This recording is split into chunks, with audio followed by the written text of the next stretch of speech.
നിങ്ങൾക്ക് സാധനം എടുത്തു തരുന്ന സെയിൽസ്മാൻ്റെ പണിക്കൂലിയായിരിക്കാം, അവിടെയുള്ള അക്കൗണ്ടന്റിന്റെ പണിക്കൂലിയായിരിക്കാം, അവിടുത്തെ മാനേജറെ പണിക്കൂലിയായിരിക്കാം. ആ വീഡിയോയിൽ അദ്ദേഹം പറയുന്നത് എന്താണെന്ന് വെച്ച് കഴിഞ്ഞാൽ, ഒരു ഗ്രാമിന് 5000 രൂപയുള്ള സമയത്തും മേക്കിംഗ് ചാർജ് 10%, അതേ ഓർണമെൻറ്റ്സ് ഇപ്പോൾ ഒരു ഗ്രാമിന് 10,000 രൂപയുള്ള സമയത്ത് പോയി കഴിഞ്ഞാലും പേഴ്സൻറ്റേജ് 10% തന്നെയാണ്.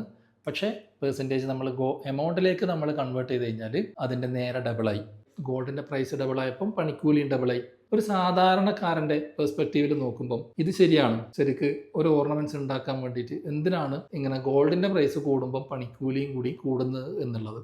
അതിൽ ഒന്നാമത്തെ ഒരു കാര്യം എനിക്ക് പറയാനുള്ളത് വെച്ച് കഴിഞ്ഞാൽ, നമ്മൾ ഈ പറയുന്ന പണിക്കൂലി ഉണ്ടല്ലോ, ആക്ച്വലി ഈ പണിക്കൂലി എന്ന് പറയുന്നത് ആ ഒരു ഓർണമെന്റ്സ് ഉണ്ടാക്കാനുള്ള കൂലി മാത്രമല്ല. നമ്മൾ ആ ഒരു ഓർണമെന്റ്സ് ഉണ്ടാക്കാനുള്ള കൂലി മാത്രമായിരുന്നു ഈ 10% എങ്കിൽ ശരിക്കും ഈ പറയുന്നത് 100% കറക്റ്റാണ്. ഈ 10% വെറും ഒരു 3-4% മാത്രമാണ് ഡയറക്റ്റ് ആ ഒരു ഓർണമെന്റ്സ് ഉണ്ടാക്കാനുള്ള ചെലവ് വരുന്നത്. ബാക്കിയൊന്നും പണിക്കൂലിയല്ല, ഓർണമെന്റ്സ് ഉണ്ടാക്കാനുള്ള പണിക്കൂലിയല്ല. കുറെ പണിക്കൂലി വരുന്നുണ്ട്.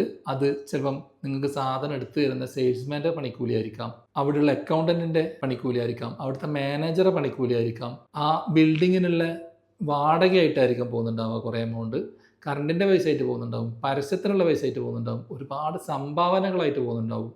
ഇതൊന്നും കൂടാതെ ഈ ജ്വല്ലറി ഇത്രയും പൈസ ഇൻവെസ്റ്റ് ചെയ്ത് മെനക്കെട്ടിട്ട് നടത്തിക്കൊണ്ടു പോകുന്ന ആൾക്കൊരു പ്രോഫിറ്റ് വേണമല്ലോ.